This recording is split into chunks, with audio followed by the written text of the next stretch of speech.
Welcome to the AVG Fantasy Football Podcast. My name is Michael Marcanio, and I'm here with Tyler Revelis, also known as It's Your Boy T. And today we'll be going over waiver wire for Week 12. One more week, and then we got playoffs, baby, for most leagues. You might be in playoffs right now. Some leagues, FFPC, things like that.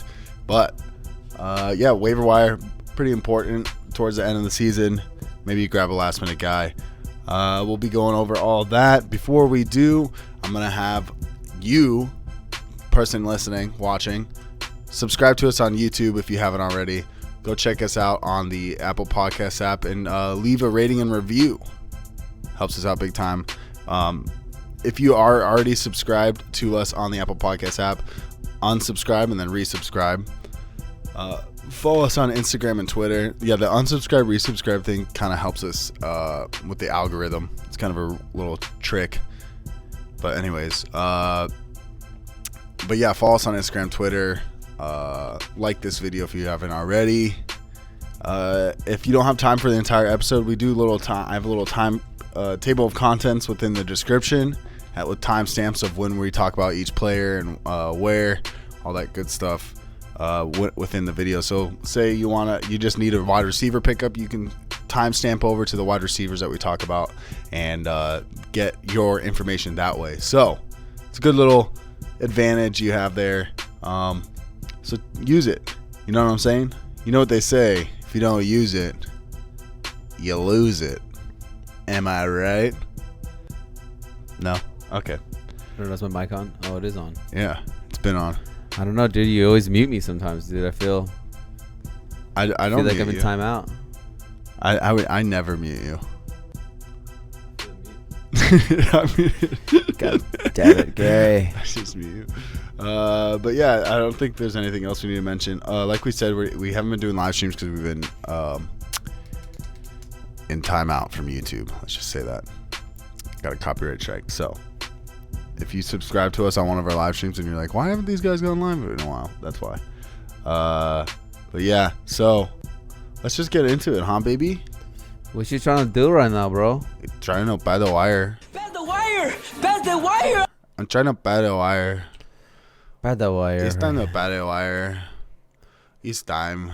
Okay, so we always go quarterbacks, running backs, wide receivers, tight ends, and then we'll actually go into some defenses that you can stream for the week too. So we'll start. This is a short list for quarterbacks. Yeah, so we're doing the waivers today, and then we'll be doing an episode of the Turkey Day games.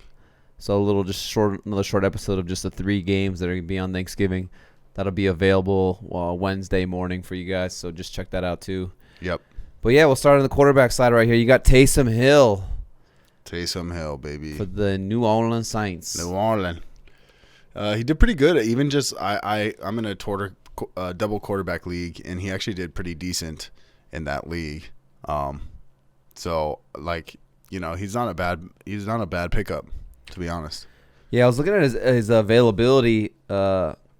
He's more owned in ESPN than he is in NFL and Yahoo. I think that was due to the fact that he had the tight end eligibility in ESPN. And if you had him in last week and you put him in your tight end spot, I mean, he put up 24 points for you in your tight end spot, which is absurd for the tight end position. I think only guys like Kelsey or even Kittle can get something close to that. Yeah, Jonnu Smith, even in his good games, was not that much. Yeah. But in NFL and Yahoo, you can only play him as a quarterback. I don't think too many people played him as a quarterback. He's, 66% in NFL, 57% Yahoo, only 18% available in ESPN.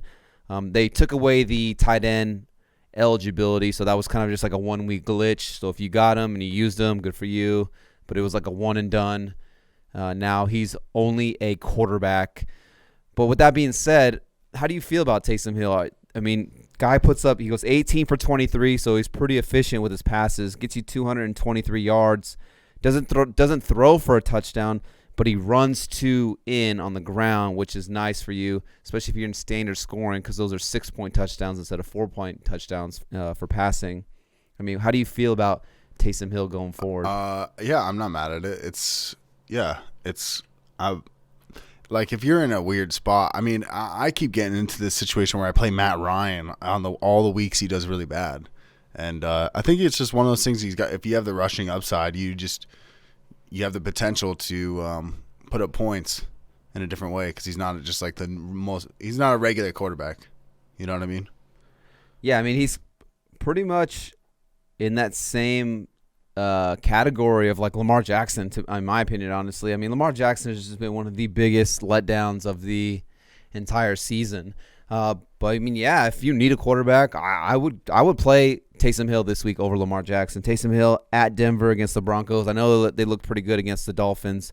They sacked Tua 6 times, and Tua ended up getting benched. But for a guy like Taysom Hill, who's going to give you the rushing upside, he's going to have a safe floor each and every week. I mean, he's had 45 or more rushing yards in 3 straight games. He had 10 carries for 51 yards last week. In the season, the rest of season schedule for Taysom Hill is really good. They have a good, this week, 12s and 13, good one. And then when they get in the playoffs, a juicy playoff schedule as well. So if he's going to get you a safe floor rushing the ball, nice schedule going forward. I mean, we finally saw Michael Thomas have a breakout game. I think he had like 9 catches, 100 yards, like a classic Michael Thomas game. So, he was able to get his best receiver the football.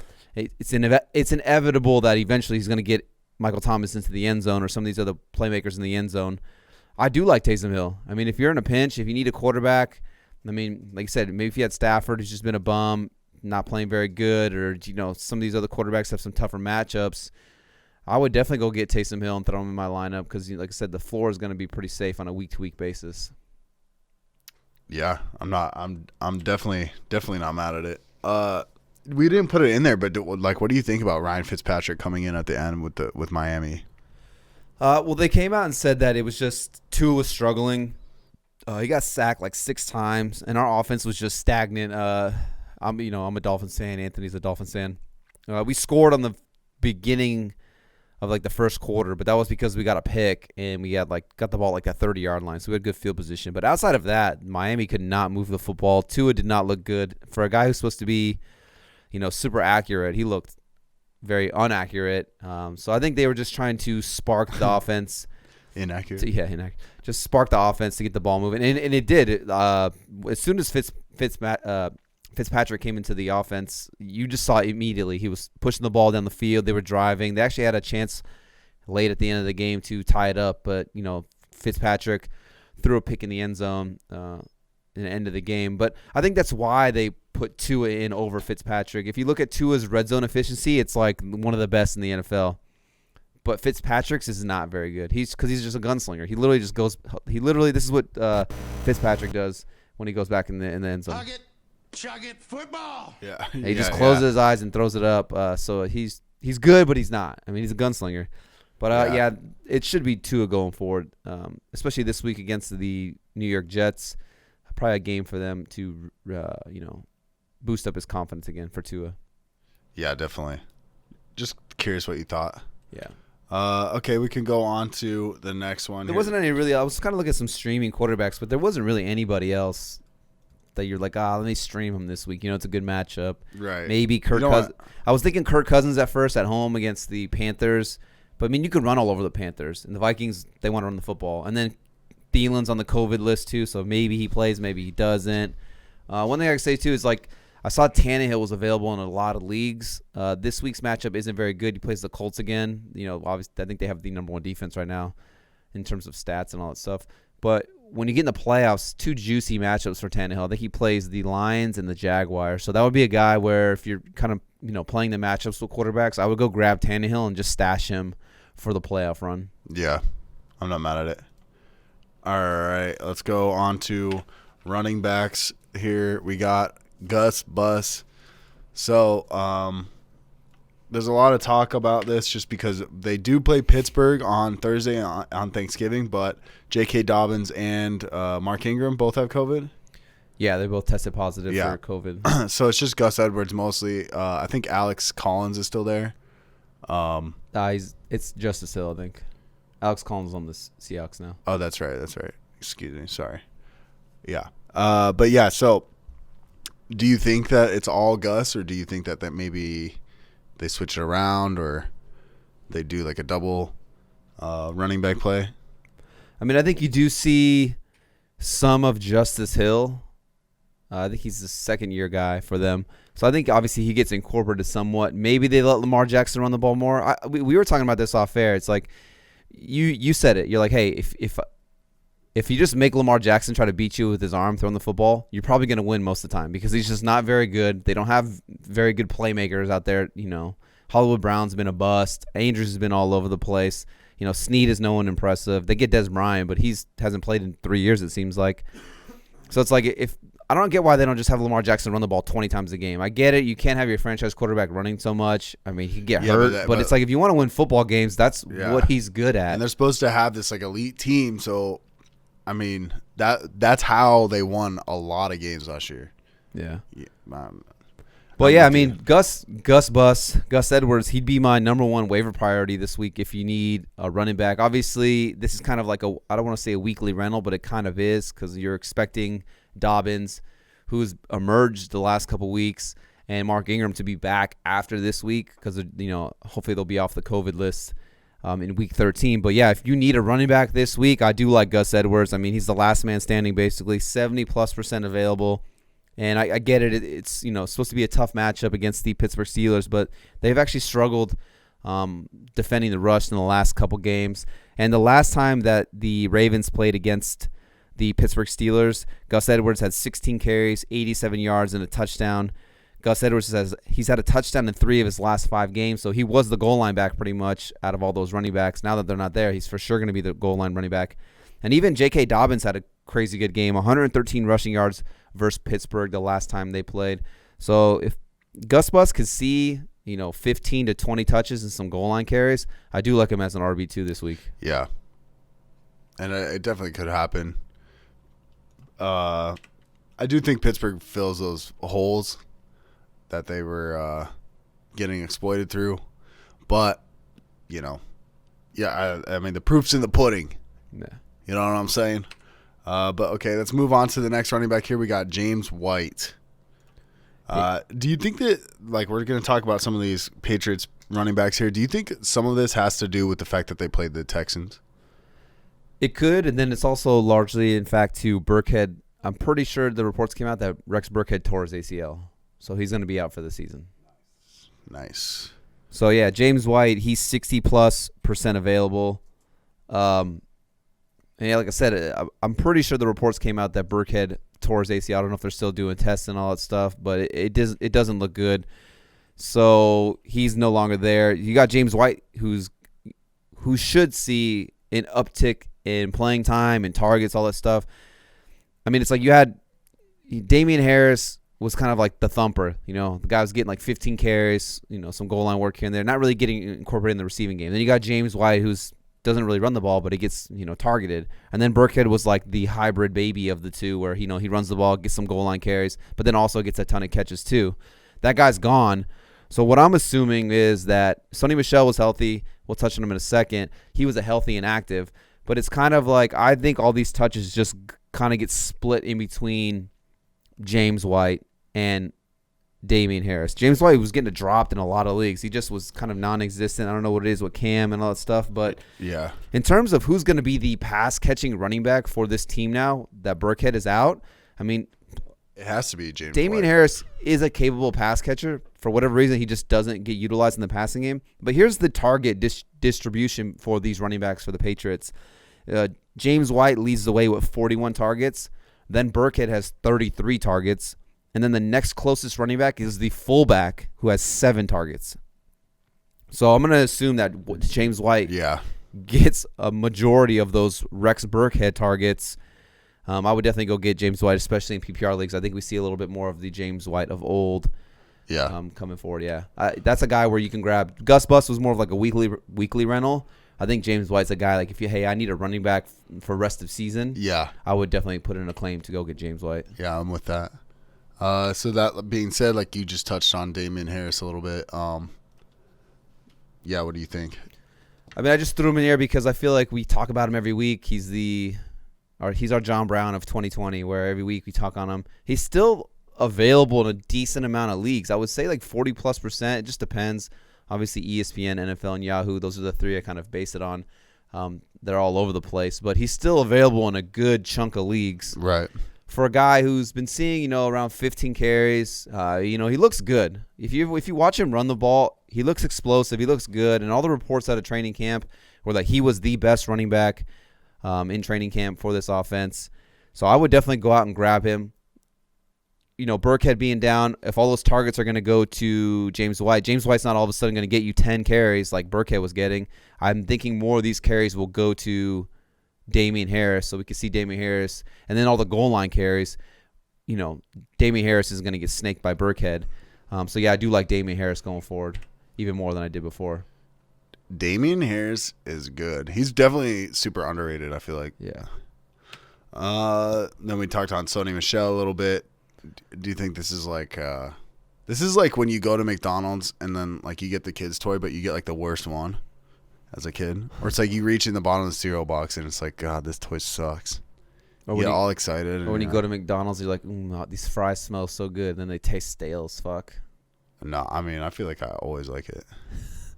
Yeah, but I mean, Sony Michel, because Burkhead's out, he was activated from IR, but he was a healthy scratch.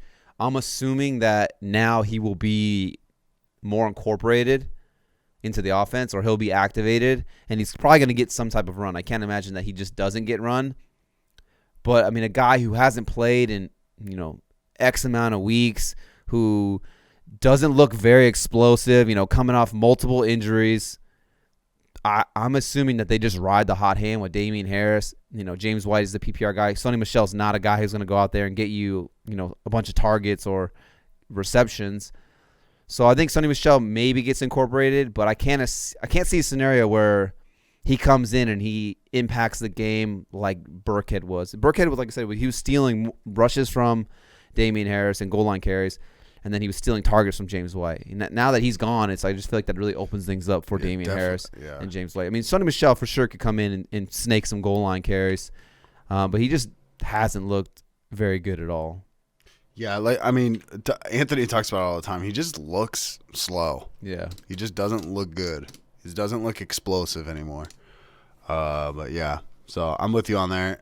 James White, more available, probably more of a bigger target. Then if Damien Harris is there, for sure grab him. And then, Sony Michel is like, yeah. We'll go on to. Wait, so you said Sony Michel? Yeah. It's definitely a no for me, though. Yeah, definitely a no.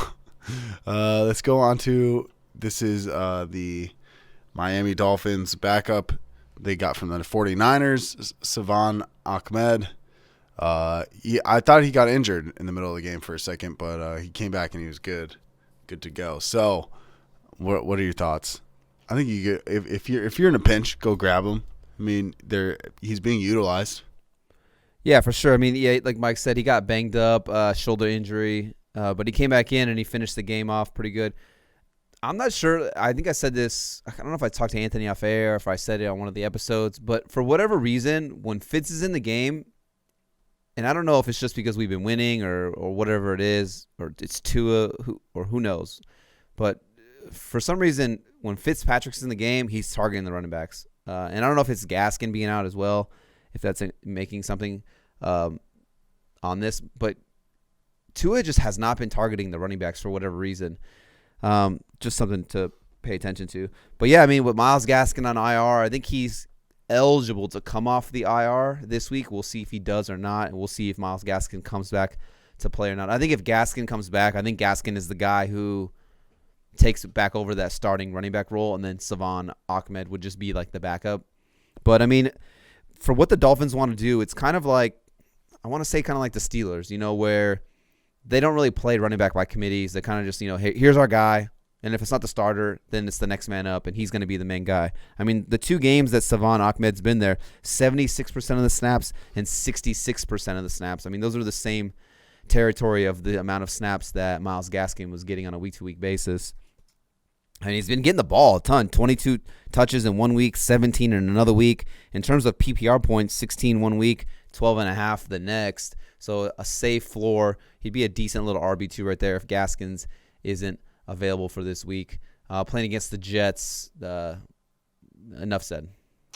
Playing Playing against the Jets for sure. I think Miami needs to get a get right game after the Denver Broncos debacle. Yeah, and a game where I think I'm expecting them to be up. You could see another 17 plus touches for Salvon Ahmed if Myles Gaskins is unavailable. Look, I think everybody the Broncos had a lot of injuries. They're kind of coming back from it. I don't take that loss too personally. I feel like. I in like kind of sidetracking, just as like a Dolphins fan in general, or just a football fan in general. Yeah. I didn't think that we would win that game. Like when I looked at the game at the beginning of the year on the schedule, and then even as hot as we were, we were hot like Hansel. Yeah. I didn't think we were going to win that game just because. And I said it. I say it all the time too. When you get some of these teams, they'll travel to Miami. It's hot and it's humid in Miami. They're not used to it. But on the flip side, it's like you get a team like Miami who. They're used to playing in the heat, the humidity. Now they're next to the sea level. Now you travel to the highest altitude in the United States, right? Isn't that one of the highest altitudes? For stadiums, for sure. Yeah, okay. So it's like you're out there. The altitude's super high. I mean, the air is thin. I mean, you even see guys like Melvin Gordon came out and said it took a while for him to adjust to the altitude and the oxygen and being able to breathe up there. So I just feel like that's something that's one of those home field advantages that many people probably don't really understand. So yeah. I knew it was going to be a tough game. I'm not too upset that we lost that game. I knew it was going to be a tough one. Yeah. Let's move on to running back Wayne Gallman. Giants running back, just absolutely doing well. Yeah, I was wrong on this guy. I'll admit it. I was too. I mean, yeah. There's not much to say. He's just being used, and the Giants are actually not looking as bad. They're still bad, but I was looking at their schedule. They had a tough start to the season schedule. They played a lot of good defenses to start the season. A lot of good run defenses too. But the schedule gets a little bit better. But Wayne Gallman, 45% available. He's pretty much he's been a solid RB2 since he's been in there. He's had 5 touchdowns in his last 4 games. He's averaging 15 to 16 total touches a game, and he just keeps finding the end zone. It's not pretty. He might get you 15 carries for 60 yards, but he finds the end zone. So he ends up getting you, double-digit fantasy points. Like I said, it's hard to find starting running backs on the waiver wire. And you can never have enough running backs. I say it all the time. The depth of the running back position is super important because at any given week, you could lose a running back. You could lose 2 running backs. You just never know. So to go get a starting running back, and even if you're not playing him, but just to have that depth on your bench is super important, especially when you're getting close to this playoff run or once you get into the playoffs. He's an RB2, and he's 45% available. I would definitely go get Wayne Gallman. Yeah, if he's there and you're in a 12-person league, for sure, go get him. Yeah. All right, want to move on? Let's do it. We are going to go to wide receivers here. First one, Cole Beasley. They added Stephon Diggs, and once they added him, I was like, there's no way Cole Beasley's going to be used. And that's just not the case. He's one of those receivers that's just he's consistent, You can rely on him. Cole Beasley's been doing pretty decent, especially in PPR leagues. Yeah, it's one of those things. I feel like we were talking about how with John Smokey Brown, we thought Diggs being there would help him. But I don't think any of us really thought that having Diggs there would actually help Cole Beasley as well. But it's like you have these guys, Diggs and Brown, on the outside, and it kind of leaves just Cole Beasley in the middle of the field to eat. They don't really have a tight end that's occupying the middle of the field for targets. Yeah, it's like when do you hear the name Dawson Knox? Yeah, Knox, dude. Knox. But yeah, Cole Beasley, sneaky PPR machine. This guy's, he's doing what Jarvis Landry would do for so many years in Miami. He's doing what Wes Welker and Julian Edelman would do for so many years with the Patriots, or Welker for those couple years with the Broncos. And the guy is just a PPR machine. He's currently the wide receiver 22 on ESPN in PPR leagues. Super safe floor. 10 or more PPR points in 8 of the 10 games. I think it's just one of those names where, if it was Jarvis Landry, you'd be like, oh, Jarvis Landry's on the waiver wire. Julian Edelman's on the waiver wire. This guy's putting up crazy points. People go get him instantly. But people look at Cole Beasley, and they're like, it's Cole Beasley. It's just not. It's that white guy that has rap albums. Yeah, it's just not a sexy name. I feel like it's kind of like Robert Woods too. I feel like Robert Woods is one of those names where people don't really understand how good Robert Woods is. They're just like, it's Robert Woods. But then you look at his numbers and you're like, oh damn, this guy's pretty good. Right. But I mean, Cole Beasley, if you're in a 3 wide receiver league or you just need a flex wide receiver, you're in a double flex league, whatever. I mean, he could be your second wide receiver in full point PPR leagues. I mean, he's wide receiver 22 on the season right now. Yeah, he's available in a good chunk of leagues. So yeah, put him in your lineup. Cole Beasley rapping, dude. Same thing for John Brown. I was looking at him. He's kind of all over the place, but I mean, the last couple games for John Brown have been pretty good too. You just see him starting to get targeted a ton. If John Brown is available too, I would definitely go out and get John Brown as well. For sure. What's his percentage available? John Brown? Yeah. John Brown is 32% available in ESPN leagues. I'm not sure about the other ones. But, I mean, back-to-back games, 8 catches, 99 yards, 6 catches, 72 yards. I mean, if you're in a PPR league, that's 18 points and 13 points for John Brown there. So, yeah, I mean, these Bills receivers, go get them. Dude, let's hear Cole Beasley's rap. You want to hear it? Let's hear it. Fly versus if you insecure, the tumble sucks. To watch the full clip. Oh, fuck. Nope, you fucked that up, dude. So I hate when videos. It was not a flop. I hate when videos do that. I think Cole Beasley was like, go get dude, me. just show me the fucking thing. Like, to watch the full clip, go check out right here. Yeah, he's got like entire albums. It's pretty wild. I just remember seeing it like trending on Apple Music one time. Anyways. All right, let's go on to the next wide receiver here. We got Corey Davis. Corey Davis has he's arisen from the ashes from the Marcus Mariota days. Ryan Tannehill says, "Here you go, bro. I'll make you more relevant again." Corey Davis. We had 100 yards. Yeah, at 100, I think it was 113 yards on like 5 or 6 receptions. But he's 45+% available in all the leagues. I do think he was one of those guys, like you said, he was a product of suffering from Marcus Mariota not being very good or not the most prolific passer, Marcus Mariota.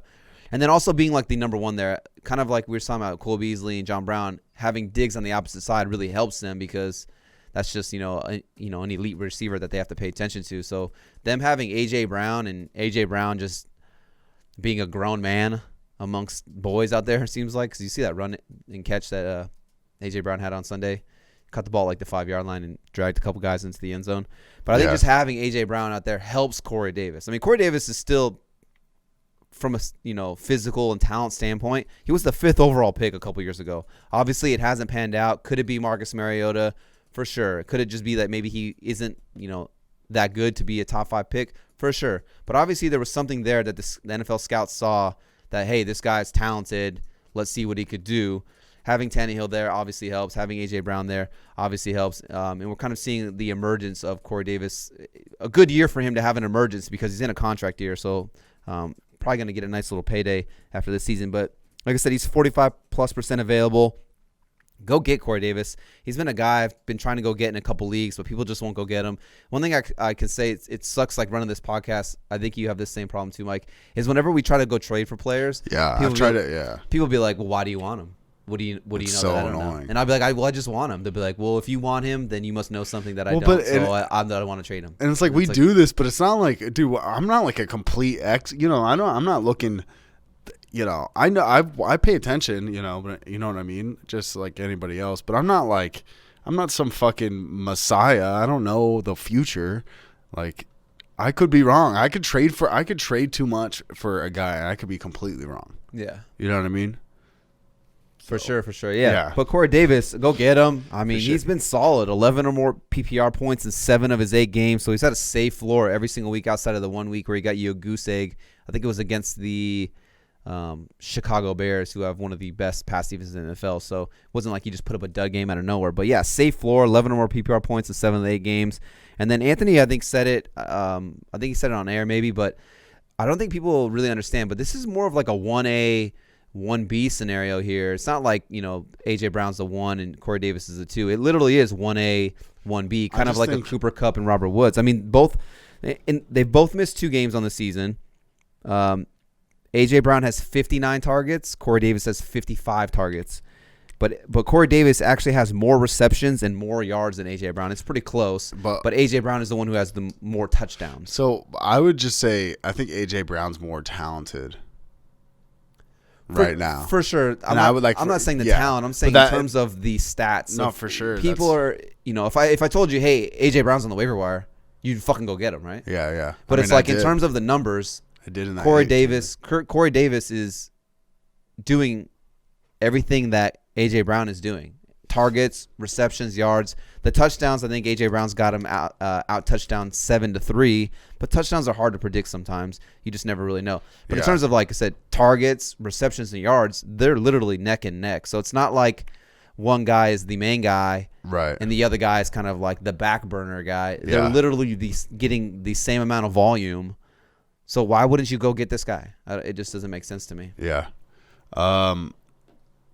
Yeah, I was just saying that, like, the only difference that I see. But let's go on to Mike Williams, wide receiver for the Los Angeles Chargers. He's your man crush has been pulling through.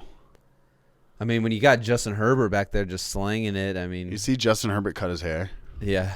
It looks really bad. Yeah, he should have just left it alone. Yeah, it looks, let's say not good. Does not look good. Justin Herbert for sure winning the Offensive Rookie of the Year now. Burrow tearing his ACL. Yeah, I'm trying to think. I feel like Chase Claypool could. That's another one for sure. If Chase Claypool keeps getting touchdowns the way he is, like, and he's getting close to these records and whatnot, it's always a quarterback though. Yeah, it's always a quarterback, especially with how good Burrow. But here's the difference. Justin Herbert's been playing. He's got like 300 yards in like almost every game. Yeah, but here's the difference though: is they're not winning games. It doesn't matter, dude. And you're just saying that because you're a Steelers fan. No, I think it does. I don't think it should, but I do. You look at like the people, even like MVP awards, it always goes to like teams that have way better records. It usually does. Nah, I don't know. The Cardinals didn't have a great record. Kyler won it. The Browns didn't have a great record. Baker Mayfield won it. It just always goes to the quarterback. If a quarterback comes out and does what he's supposed to do as a rookie to be the franchise guy, 90% of the time they give it to him, unless this rookie comes out and just has a crazy good year. You just always got to throw Steelers in there. But yeah, I mean, you got what I would presume the future offensive rookie of the year throwing him the football. I mean, he is kind of boom or bust. You know, he come out and he'll get you 20 points, or he can come out and get you like 2 points. But I mean, those boom games are juicy, and they could be the difference of you winning in a week right there if you really need a guy with a high ceiling. But I mean, he's had 13 or more PPR points in 4 of his last 6 games, and he's had 70 or more receiving yards in 3 of his last 4 games. I think Justin Herbert's just getting more and more comfortable with him. He's just a big body guy.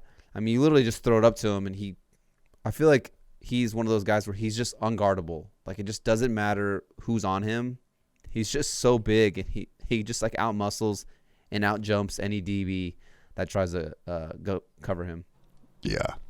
He's just bigger. And here's the thing too. Even if you're like, okay, I just don't trust Mike Williams. I don't want to put him in my lineup because he has these bust games where he does put up 2 points, and I don't want to risk that. I want to have a guy who just has a safe floor each and every week. Go get him and throw him on your bench, because the last thing you want to do is you want to be in the playoffs and you want to see Mike Williams go off for 100 yards and 2 touchdowns and puts up 30 points, and now you lose in the first round of your playoffs because some guy started Mike Williams on you. I would rather have Mike Williams put up 30 points on my bench than 30 points against me in the playoff matchup. Yeah. You want those points on your team. Oh, what I was saying was league MVP usually goes to elite teams. Yeah, for sure. Yeah. Not offensive rookie of the year. Yeah. But okay. But yeah, Mike Williams, definitely if he's there, for sure grab him. Let's go to Sterling Sheppard. Yeah, people dropping this guy or what? I mean, he's 40+% available in all the leagues. I mean, I know one of Anthony's guys he wanted us to touch on right here. But I mean, since his Week 7 return, he's averaging 8 targets a game. Even coming into the season when he had Danny Dimes last year, just a guy who's pretty much getting around 7 to 8 targets a game. So the volume is going to be consistent each and every week. And then they have the 4th best rest of season schedule for wide receivers. The New York Giants do. So, yeah, go get Sterling Sheppard. Got a nice little schedule coming up. That dude, sign me up. That sounds great. Yeah. Let's go to Deebo Samuel. Deebo Samuel's like, I feel like he's kind of flown under the radar. I feel like people forget. Don't forget about him. Yeah, I mean, he's Don't forget. 45+% available in all the leagues. He had the hamstring injury, had the foot. He's just been banged up the whole season. He had the foot. I mean, here's a guy where if he would have been healthy, he probably would have been a top, drafted in the top 5 rounds of your fantasy league. And I just feel like people are forgetting how good he can be and how important he is to this offense, and how they'll incorporate him into the offense once he's available to play. If he doesn't play this week, maybe not. He's still battling the hamstring injury, but just a guy who's on the waiver wire who, we say it all the time. I'd rather be a week early than a week late. I'd rather go get Deebo Samuel right now for nothing instead of him coming out this week and putting up like a crazy good game where he gets, like 5 catches, 70 yards, and a touchdown. And then now he's, the hot waiver wire commodity next week. So be a week early, go grab him now before he blows up. Because, the guy's super talented. He's just been banged up for majority of the year. Yeah.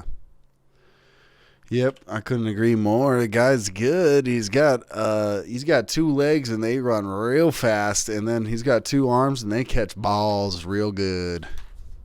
Put him on your team.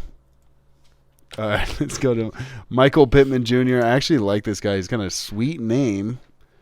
But yeah, he's looks like he's Phillip Rivers' new shiny new toy. Yeah, for sure. This is one of my favorite rookies coming into the league. I think he was kind of just hampered by injuries to start. Yeah. And then, no rookie training camp, no preseason games. So, Which I saw he said he's never really had injuries before. Yeah. And so this is like the first time dealing with it. He's never had surgery before, so he's not like an injury-prone guy. Just thinking long-term for people in dynasty leagues and whatnot. But yeah, he's been getting used a lot. Yeah, for sure. A couple weeks ago on Thursday Night Football, over 100 yards. Then last week he catches the long touchdown. So I think people are kind of starting to see who Michael Pittman Jr. is and how good he could really be. But since he's come back from injury, he's played 80 or more % of the snaps in his last 3 games. He's been pretty solid. In PPR leagues, 9.6 points. Then he had the monster game over 100 yards, gets you 19 points. And then last week he gets you the long touchdown. He gets you 15.5 PPR points. He looks like the guy that Phillip Rivers is going to look towards. For whatever reason, T.Y. Hilton is just non-existent. Paris Campbell got Thanos snapped and just disintegrated. Who knows? I don't even know what's going on with that guy. He's had a knee injury since week 2. Zach Pascal is just kind of a guy.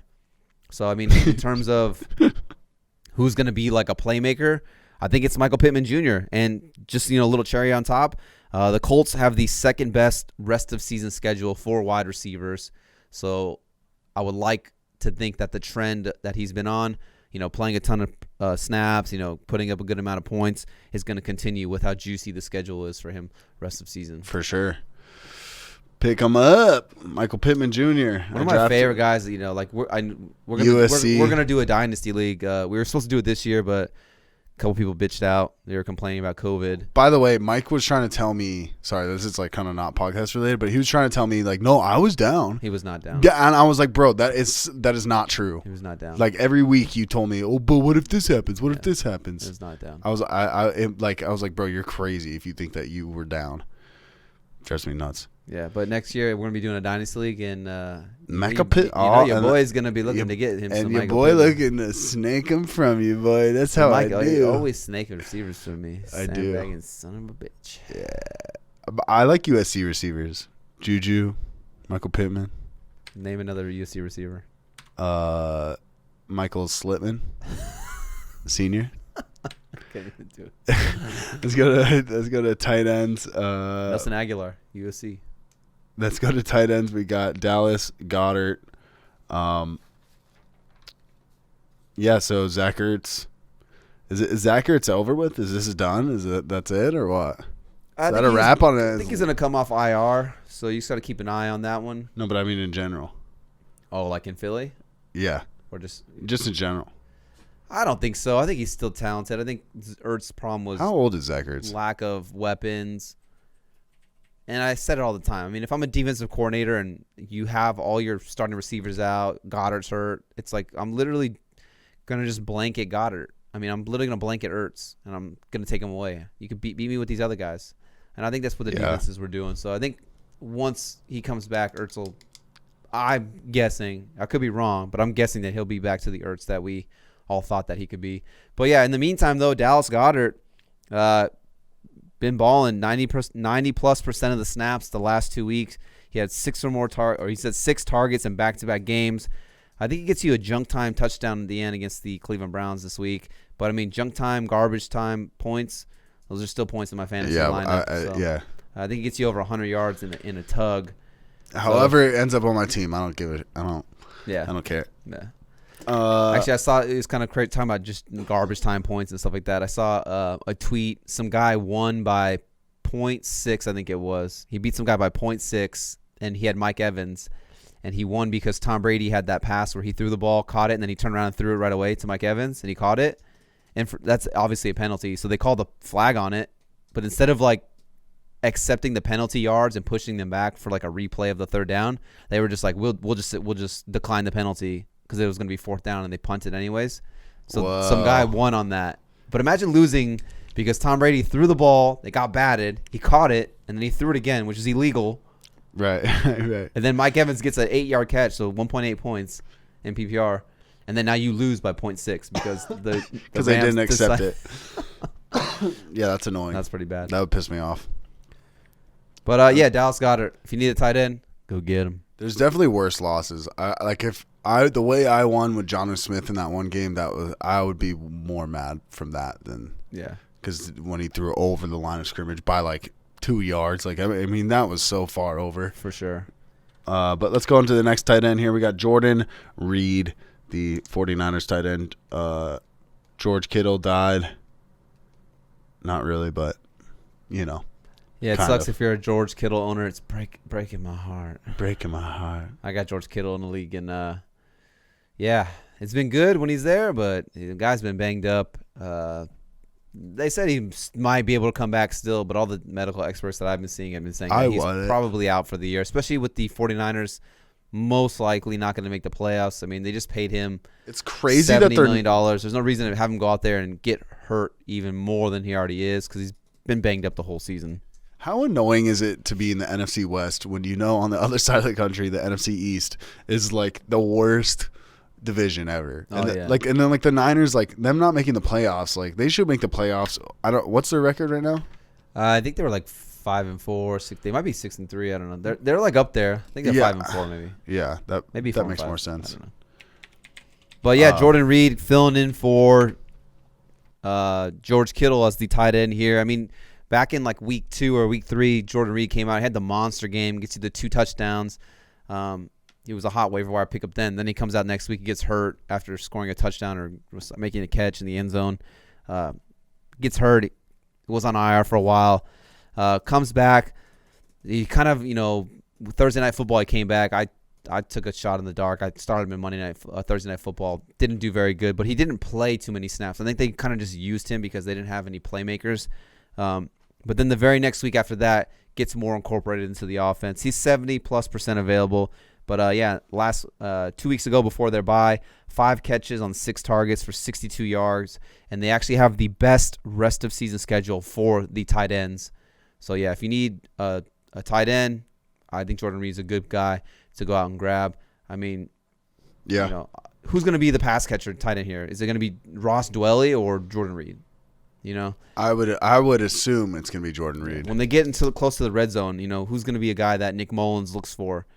Dwelly or these other guys, or Jordan Reed? I would assume Jordan Reed. And I think Jordan Reed's problem is it's never been his talent. It's never been his ability to put up points. It's just his injuries. Yeah. Can he stay healthy? And if the guy's on the field, I think he's going to put up some good points. He did as well. I mean, you see that one catch he made where he literally picked the ball up off the ground. Yeah.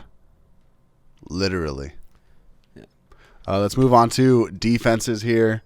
These are defenses that you can stream going into Week 12. I can't believe it's Week 12, by the way. I know. So first one here we got is the Saints defense. This was the one that you picked. Yeah, they were 40% available on ESPN. I just checked. They went up 10%. I don't know how, but overnight.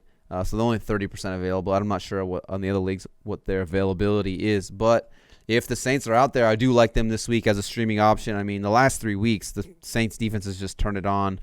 I mean, they haven't given up more than 13 points to any team. They've played Tom Brady. They played Atlanta Falcons. 49ers only put up 13 on them. Not the greatest offense. But, I mean, 16, 15, and 17 points 3 weeks in a row for the Saints defense. Now they get to go play against the Broncos in Denver. I'm not really scared. I get it, Denver. They just beat Miami, but I'm not scared of Drew Lock in this Denver Broncos offense at all. I would definitely be dialing up the Saints as a good streaming option this week. Nice. Put them on your team. Yeah, that's for sure. If these ones are available, that for 100%. This one's more of a deeper one. I pulled this one up as the Giants defense. Yeah, I mean, like this is going to be more if you're like way deeper. But they play the Cincinnati Bengals. It is in Cincinnati, but Joe Burrow just went down with the injury. Terrible. He tore his ACL and his MCL. Yeah, and he messed up his meniscus, his PC. Yeah, I mean, dude, he pretty much fucked up his whole knee. His knee was just completely fucked. So yeah, it's everybody's all sad about Dak Prescott. This might be much worse. Yeah, that's pretty bad. You know what I mean? Sucks for him because he was doing really good, bro. Yeah, it sucks like in your rookie year for that to happen. Yeah, and then they're saying that he might not be ready until like mid-season next year. Yeah, or something like that, or he might have to. I mean, that's serious, dude. Yeah. That's like and that's one of those things where he might not be the same. Yeah, like his knee might not be back to where it's at. He blew his knee out basically. Yeah, like every little thing that goes on in there. He fucked it up. Yeah, it's super unfortunate. Yeah, super unfortunate. Yeah, and even me as a Steelers fan, it's like I don't want to see that, man. Yeah. Like that doesn't. Some might be like, oh yeah, you're hype. No, fuck no. I don't want to see that shit. So, but Giants defense, not the best defense, but they do go up against the backup quarterback Ryan Finley, and you love to play defenses against backup quarterbacks. So if you're just one of those guys like me, I am in a lot of leagues where you're just streaming defenses, go pick up the Giants defense as like a last resort. It's a good move. Throw them in there. Yeah, I mean, you got Giants coming off a bye too, so extra time to prepare. Obviously, the game plan preparing for Joe Burrow compared to preparing for Ryan Finley is a little different, but I mean, the extra week to prepare should help. You would think, for the Giants defense. Yeah, definitely. But yeah, all right. We got one more here. We got Washington's defense. I hate not being able to. I wish they had a name, I keep wanting to call them the Redskins. Why can't we just call them the Washingtons? The Washingtons. Why don't they just be called the Washingtons? Yeah. They're going up against the Dallas Cowboys. I know the Cowboys just beat the Vikings, but Vikings defense isn't that great, and the Cowboys are not good. I don't care what you say. Andy Dalton is not like this elite quarterback. Chase Young's good. The rookie they got, they have they have a really decent secondary. I think they're like second ranked in fantasy actually against wide receivers. Yeah, I mean. It's just a solid defense, and the Cowboys are all over the place. So I know the Cowboys still have a lot of offensive pieces, but I don't, I'll take my gut instincts against Washington. Washington against Andy Dalton. Andy Dalton. The Red Rifle. They call him the. It's super weird seeing him in a Cowboys jersey too. Yeah. But yeah. Anything else you want to add on that? You agree, disagree? I don't know. I mean, the Cowboys at home. I mean, this is potentially for the division win. If the Cowboys win this game, they could potentially be in first place or tied for first place. Which is fucking so. I think Andy Dalton's a lot better than people give him credit for. Obviously, that one game on Monday Night Football, Andy Dalton never plays good in Monday Night Football. He's like Kirk Cousins, just doesn't play good in primetime games for whatever reason. But I mean, at home, he's got a ton of weapons. Zeke looked good last week. The offensive line, looked better. So yeah, I'm not sure this wouldn't be one of my favorite ones, but it's Andy Dalton. There's not very many good, defensive streams. Yeah, it's not very good streams. If someone drops the Dolphins for whatever reason, they're more owned than not. But the Dolphins will be a good one. Like I said, they're playing against the Jets. Yeah, if someone drops the Steelers defense, go pick those up. Just kidding. You playing the Steelers defense this week against the Ravens? Yeah. No, you playing the Steelers defense every week. Yeah. It's like, spoiler alert. well, Lamar Jackson's inaccurate. He can throw interceptions. He threw a pick 6 last game. Yeah, spoiler alert. I'm sitting Lamar Jackson this week. Yeah. But yeah. All right. Well, that's it. Hey, Ryan. Thanks for listening. This has been the AVG Fantasy Football Podcast. Oops. What is going on? Here we go. Thanks for listening. This has been the AVG Fantasy Football Podcast, episode 74, Waiver Wire for Week 12. Pay attention for the Thanksgiving Turkey Day game matchups. Yeah, we'll throw that out there. That'll be there Wednesday morning. Yeah, For Wednesday you guys. morning. If you got any questions, send in some questions. Send them in. Yeah, we'll answer them on that episode. So. And no, we're not on meth. Yeah, you didn't do that much math before the podcast. I did all the math. So someone in the comments asked if we were on meth. Yes. It's like, what goes through their mind to be like? Well, my thing is guys like are on they're meth. like he said who would listen to this? These guys sound like they're on meth. But then you're commenting on the video, like you're doing more than just listening. You're commenting on it. Yeah. So it's like you listened and then went and did more. How about you go fuck yourself? Whatever. Who cares? Listen, the dude, this is a kid's different- probably 8. This is a dude. different kind of fantasy football podcast. All right, you One don't just where we come do out here math. to throw slander at us and don't expect to get some backlash, pussy. They're probably 8. Probably Whatever, 8 years dude. old. I'll fuck his mom. Whoa, dude, take it easy. Take it easy. Sorry, dude. I'm aggressive, dude. That's all the meth. Tell them. And us boys are out. Us big boys are out.